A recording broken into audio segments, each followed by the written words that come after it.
Counselor Veth Saran of the Interstellar Trade Commission had requisitioned a technical interpreter the way she requisitioned everything else, with a 12-point specification document, a preferred candidate profile, and the kind of institutional confidence that comes from spending 22 years operating in environments where the wrong word in the wrong dialect had started wars. The specification was precise. She needed someone with fluency in at least 3 coalition trade languages, familiarity with Cathori commercial law, experience in high-pressure bilateral negotiations, and this was the criterion she had underlined twice and flagged with a priority marker. Someone who could operate without drawing attention. Technical interpreters were supposed to be furniture. Present, functional.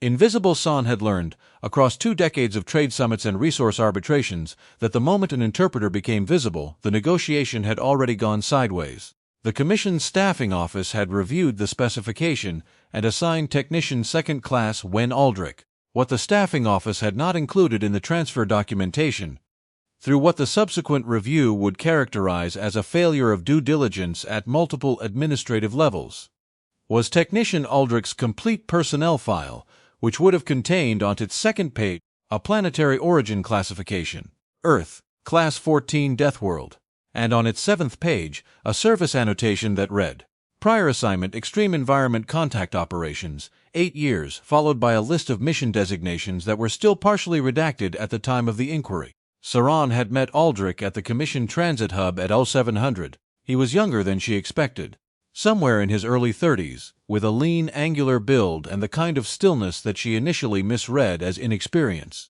He had brown eyes and dark hair cut short in the practical way of someone who did not think much about his hair, and he carried exactly 1 bag, which he set down at his feet when she approached and did not touch again until they were ready to board. He had reviewed her briefing materials overnight, he said, and had 2 questions. One about the Cathori delegation's preferred honorific sequencing in formal address, and one about whether the secondary conference room had independent atmospheric controls because the Cathori ran warm and the negotiation would be long. The questions were the right questions, she noted this. He spoke 5 trade languages, it emerged, not 3.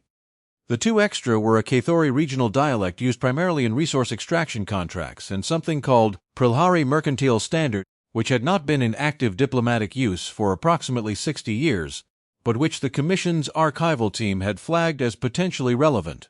Because one member of the opposing delegation was from a Prilhari colony world that had been conducting trade under that framework since before the coalition standardization. Aldrich mentioned this the way a person mentions that they brought an umbrella, not with emphasis, just as a practical fact about the situation. Saran revised her assessment of him from adequate to possibly useful. The Velthari Trade Summit occupied the Commission's primary diplomatic facility on the station Orvath Crossing, a junction point between 4 major coalition shipping lanes, where the kind of negotiation that determined who controlled the extraction rights to an entire belt of mineral-rich asteroids was the kind of negotiation that happened because it was the kind of place where the parties involved were too far from their respective homeworlds to do anything dramatic when the conversation went badly. That was the theory. The theory had held for most of the station's operational history. The negotiations Saran was managing involved a disputed extraction zone between the Cathori Collective and the Mavari Consortium, 2 entities that had been conducting what the Commission's diplomatic language described as active resource competition, and what the Cathori's own internal communications described, according to intelligence that Saran was not officially supposed to have, as something closer to a slow-motion territorial dispute that was 1 bad quarter away from becoming an active one. 12 days of presentations, bilateral sessions, and formal dinners. Saran had been managing the politics of this particular summit for 4 months. She knew exactly where the fault lines were, exactly which concessions could be offered, exactly how much pressure the Cathori delegation leader, a senior procurement director named Osvel Trin, was authorized to accept before she would need to escalate to her council. She had not anticipated Mavari bringing a Rekkan.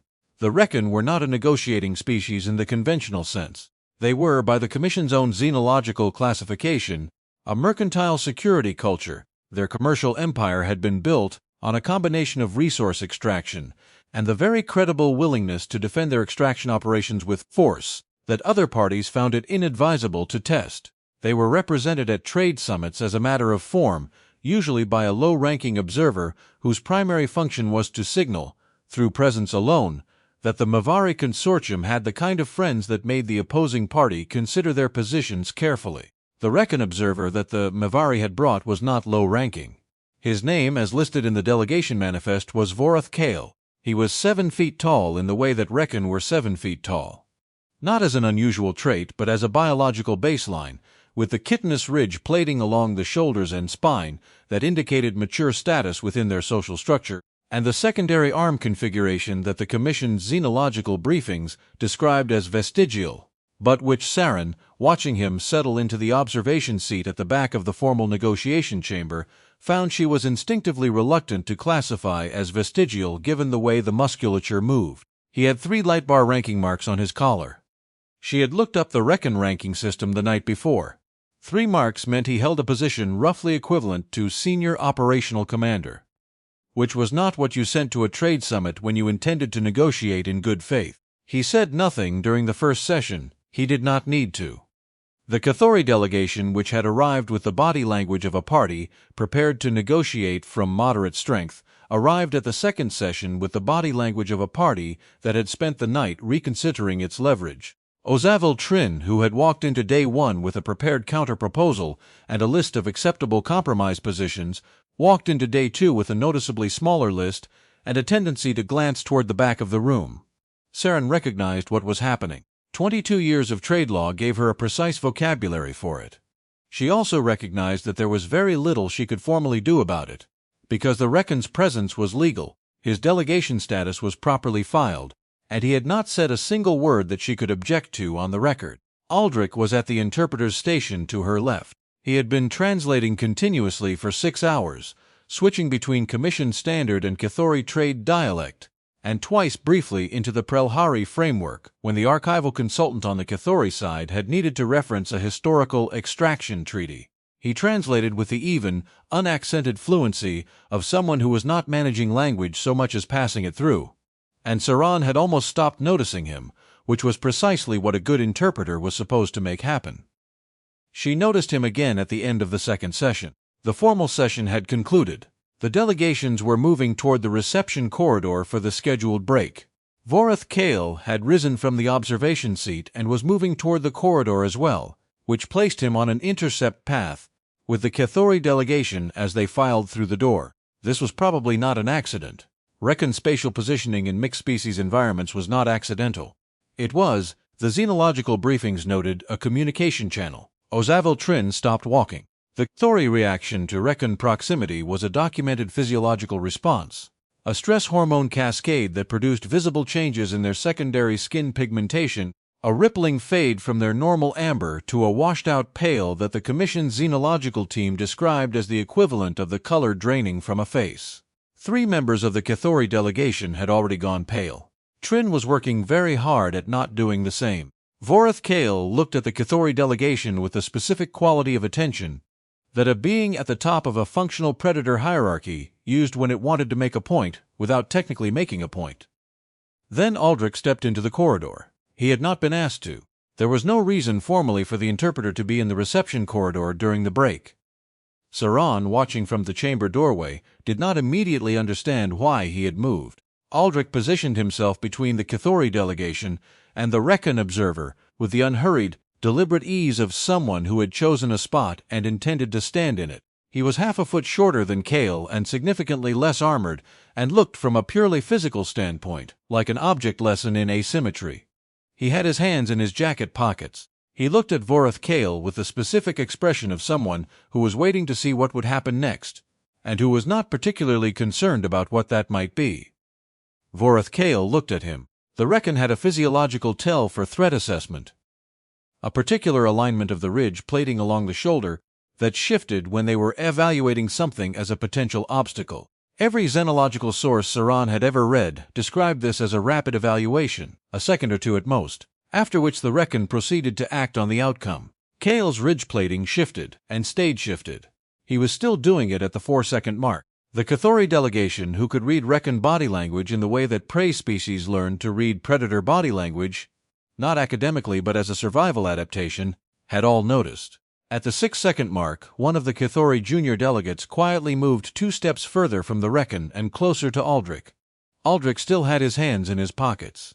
At the 9-second mark, Vorath Kale made a sound in the back of his throat, low, resonant, carrying the specific tonal quality that the Commission's Rekkan language briefings categorized as acknowledgement of viable opposition, a vocalization that appeared in their interaction records almost exclusively in exchanges between Rekkan of roughly equivalent social standing. Aldrich's expression did not change. He nodded once, fractionally, with the economy of someone who had received a message and was confirming receipt. The Rekkan observer turned and walked to the end of the corridor, where he found a position at the refreshment station and occupied it with his back to the room and his attention, apparently, on a cup of something warm. The Cathori delegation moved into the corridor. Saren waited until the space around her was clear and then walked to where Aldrich was standing. He had not moved from the spot. "What?" she said carefully. "Was that spatial communication?" Aldrich said. "Rekkan use it when verbal escalation would be formally inadvisable. You place yourself where you want to be perceived. What you are communicates more than what you say." He glanced toward the end of the corridor. He was establishing that the Cathori were in a position of disadvantage and that acting on that disadvantage would not produce significant cost for his delegation. "I understood what he was doing," Saran said. "I meant, what were you doing?" Aldrich looked at her. "Counter-communication," he said, as though this were a term that appeared in the Commission's diplomatic protocols, which it did not. Same medium, different message. Saran had 22 years of trade law and a very comprehensive understanding of what fell inside the boundaries of an interpreter's operational mandate. She was fairly confident that counter-communicating with a senior Rekkan military commander was not in it. "He assessed you," she said. "Yes." "Rekkan don't do that. Their evaluation threshold is 2 seconds. Aldrich looked at her with the expression of someone who found this observation interesting but not surprising. "Things from Earth tend to create categorization problems," he said. "We don't process as a standard entry on their threat matrix." Saran looked at him in the specific ways of someone who had just realized that a document she thought she had read completely had several pages she had missed. "Your personnel file," she said. "What does it say under planetary origin?" "Earth," Aldrich said. A pause. "Class," Saran said. Aldrich said. Another pause, longer. Somewhere in the corridor, a Cathori junior delegate was telling another junior delegate something that involved a great deal of gesturing in Aldrich's direction. The Commission hospitality staff were beginning to circulate with the afternoon refreshments. The summit continued to exist, scheduled and organized, around a moment that had just quietly rearranged several of Saran's assumptions about her assigned interpreter. "The staffing office," she said, "sent me an interpreter from a Class 14 Deathworld. Technically," Aldrich said, "they sent you a technical interpreter. The classification is incidental, is it?" Something moved through his expression. Not amusement exactly. The structural precursor to amusement, operating at a professional frequency. "I translated everything accurately," he said. The Cathori counter-proposal in the morning session had a conditional clause in the extraction rights language that would have defaulted the arbitration timeline to Cathori commercial standard rather than commission standard. "I flagged it." He had flagged it. She had caught it because of his flag and had redirected the session accordingly, and the Mavari side had not noticed. And that specific clause, if it had passed into the formal record, would have cost the Commission approximately 3 months of renegotiation. She had noted it as competent work and moved on. "You flagged it," she said. "Your specification was professionalism and precision," Aldrich said. "I was addressing the specification." Day 3 was the Cathori formal presentation, 7 hours of technical data on extraction yields and territorial boundary surveys, and Aldrich translated all of it with the same even, unfractured attention he had brought to everything else. The conditional clause issue did not recur, because the Cathori legal team had apparently realized, sometime between sessions 2 and 3, that someone was reading their language at a finer resolution than they had accounted for. Day 4 was when the situation changed. The incident did not begin in the negotiation chamber. It began in the secondary archive room on the facility's lower level, where the Commission's documentation team maintained the physical and digital records of the proceedings, and where technician Vel Rannick, the Commission's senior records analyst, a career bureaucrat with 30 years of scrupulous documentation practice, had gone to retrieve a treaty reference for the morning session, and had discovered that approximately 40 documents from the historical Cathori-Mavari boundary negotiations Documents that were part of the official record and were explicitly listed in the summit's disclosure index were missing. Not misfiled, not misplaced. Gone in the way that things went when someone who knew exactly what they were looking for and exactly how to remove things without leaving standard audit traces had removed them.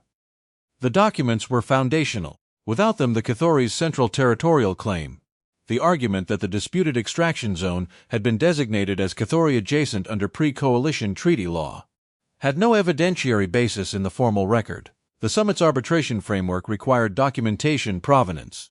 Without provenance, the claim was inadmissible. Without the claim, the Cathori were negotiating from a position with no floor.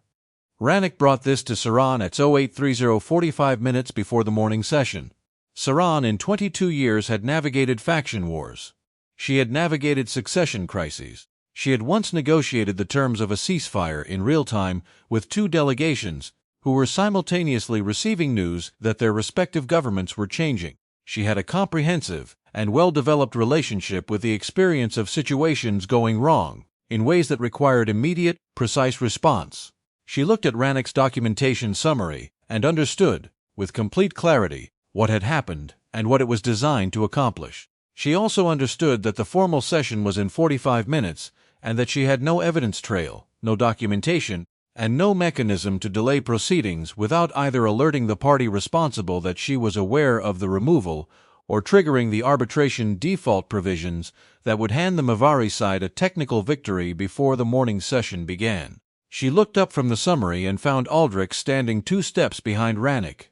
She had not heard him arrive. She did not know how long he had been there. "I came to confirm the schedule for the morning session," he said, and looked at the documentation in Rannick's hands, with the same expression he had used to look at the Rekkan in the corridor. Attentive, untroubled, assessing the shape of the situation. "The schedule," Saran said, "may have complications." She gave him 60 seconds of summary. Not because she had decided to involve him, but because he was present, and the situation was moving faster than the options she was generating. Aldrich was quiet for approximately 4 seconds. Then, the Cathori extraction boundary claim. "You have the primary documentation in the Commission's own historical archive, not the Summit file. The Summit file references the Commission archive as provenance. If the Commission archive copy is intact, the Summit file's evidentiary basis is not dependent on the physical documents in this room." Saran stopped. "The Commission archive," she said. "Your charter requires a parallel documentation record for all active treaty references. The archive copy is stored under Commission jurisdiction, not Summit jurisdiction. Whoever removed the physical documents would have needed separate access clearance for the Commission archive, which is a different system with different audit logging." Saran looked at him. 22 years of trade law. She knew the charter provisions. She had written 2 of them. She had not, in the 45 minutes since Rannick had walked in with the summary, connected the parallel archive provision to the evidentiary framework because she had been solving for the wrong problem. She had been thinking about what was missing, not about what was structurally required to still exist. "The archive copy is intact," she said. It was not a question. "I verified it this morning," Aldrich said. "When I came in to review the session materials, I cross-referenced the provenance chain as a standard preparation step. The Commission archive flagged a retrieval request from last night that didn't match any listed Summit participants' credentials. I noted it as anomalous and confirmed the archive copy was unmodified." A long pause. "You verified the archive copy," Saran said. "As a preparation step," Aldrich said. "And you flagged an anomalous retrieval request." "I noted it, yes. I wasn't certain it was significant. It seemed like the kind of thing worth mentioning." Saran looked at the documentation in Rannick's hands. She looked at her interpreter, who had arrived 45 minutes before a session he had no operational reason to arrive early for, had noticed an anomalous access record in a system he had no formal responsibility to monitor, had verified the structural integrity of the evidentiary foundation of a summit he was present at as a language facilitator, and was now standing in the archive room with the specific expression of someone who had done what seemed like the reasonable things to do and was waiting to see if they had been useful. "The morning session proceeds on schedule," she said. "Rannick, pull the Commission archive copy. We'll run provenance through the Commission record directly. Document everything from this room as a potential chain of custody issue." She looked at Aldrich. "You translated what the Cathori said about the boundary claim in the second session, the conditional clause. Was there anything else in their language that suggested they were aware their documentation was vulnerable? Aldrich thought for exactly 2 seconds. In the third session, Trin's legal counsel used a construction in Cathori trade dialect that technically translated to framework assumption, but in context mapped closer to what you would call contingency positioning. I translated it as framework assumption because that's the formal referent, but the pragmatic register was hedging, not stating. They knew, Saran said. They may have suspected their record was being targeted, Aldrich said. Which is different from knowing. They couldn't confirm it without revealing they suspected it, because confirming it would require them to explain why they expected it, which would require them to explain things about their own documentation practices they hadn't disclosed.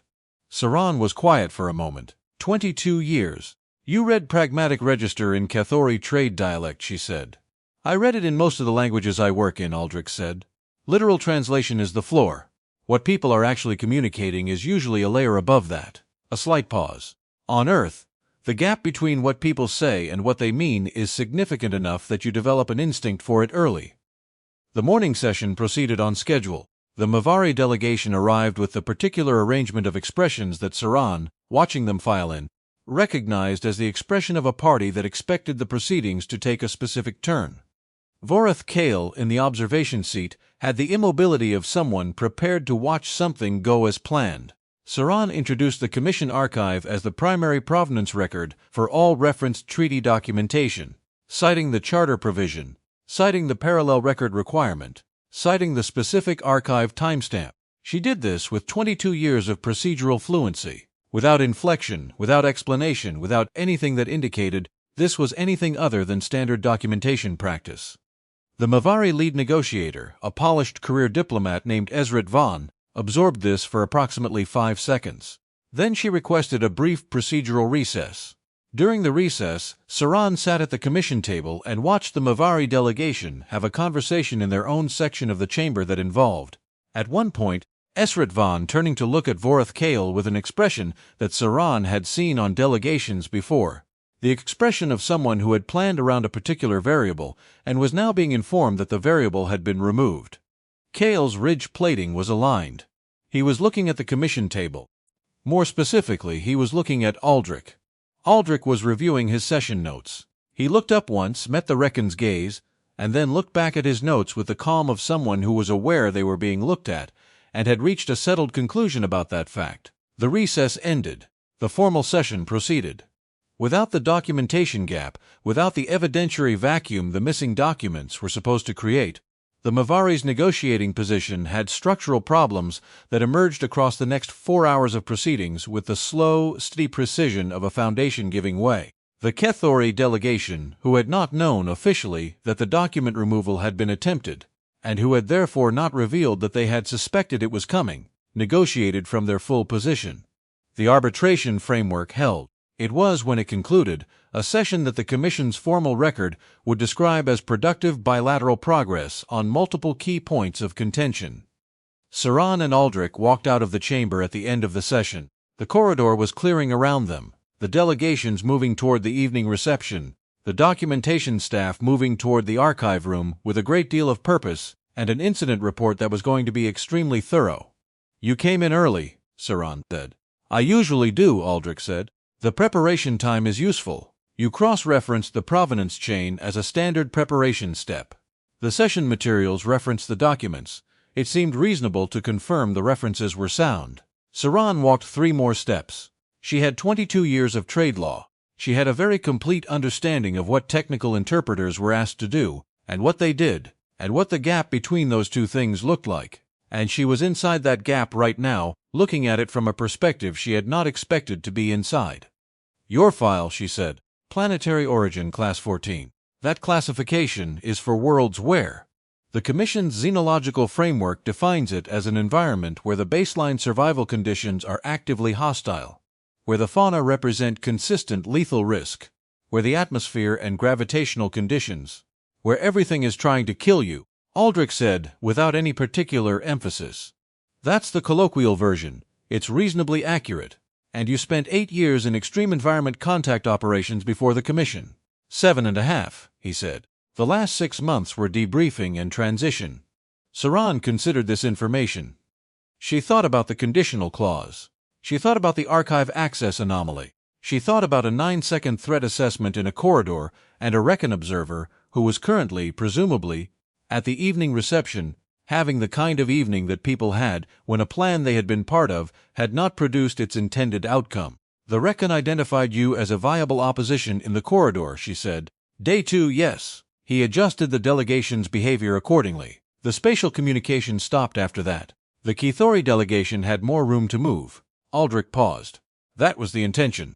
Saran stopped walking. She turned and looked at him with the specific attention of someone who had just recalibrated an assessment she had considered settled, which was a feeling she had had approximately 4 times in 22 years, and did not enjoy in the moment, but had learned to respect as information. You came to this summit as a technical interpreter, she said. I was assigned as a technical interpreter, Aldrich said. I translated everything accurately. I flagged things that seemed relevant. I prepared thoroughly. A slight pause. I addressed the specification. The specification was language facilitation. The specification was professionalism, precision, and not creating disruption. I addressed all 3.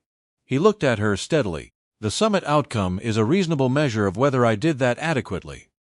A long pause, filled by the sound of the reception beginning at the end of the corridor, the low register of multiple species conversation, and the clink of commission hospitality glassware, and somewhere the distinct sound of a Rekkan observer leaving an event before the formal conclusion, which was also a kind of communication. The Kithori delegation wants to send a commendation to the commission, Saran said. Trin told me during the afternoon break. She wants it on record that the commission's documentation protocols were thorough. That's appropriate, Aldrich said. She also asked specifically whether the commission's interpreter was available for the follow-up session in 8 months. Aldrich did not say anything. I told her I would look into it, Saran said. She was quiet for a moment, looking at the corridor, at the reception in progress, at the documentation staff, still moving through the lower level with their incident report and their purpose. Then she looked at her interpreter. The evening reception starts in 20 minutes. I need you present. I'll be there, Aldrich said. He was there in 15. The reception proceeded without incident. The summit concluded 9 days later, with the extraction zone dispute moved to a formal arbitration track under commission jurisdiction, which was what a successful outcome looked like in trade law. Not resolution, but structure, the kind of framework inside which resolution could eventually occur. Councillor Saran submitted a formal commendation for technician Wen Aldrich's conduct across the summit proceedings. She documented the flagged clause. She documented the archive cross-reference. She documented the corridor interaction with appropriate professional language. Then she submitted a separate memorandum to the Commission Staffing Office, addressed to the Director personally. It was 11 words. Include complete personnel files in transfer documentation, particularly the planetary classification page.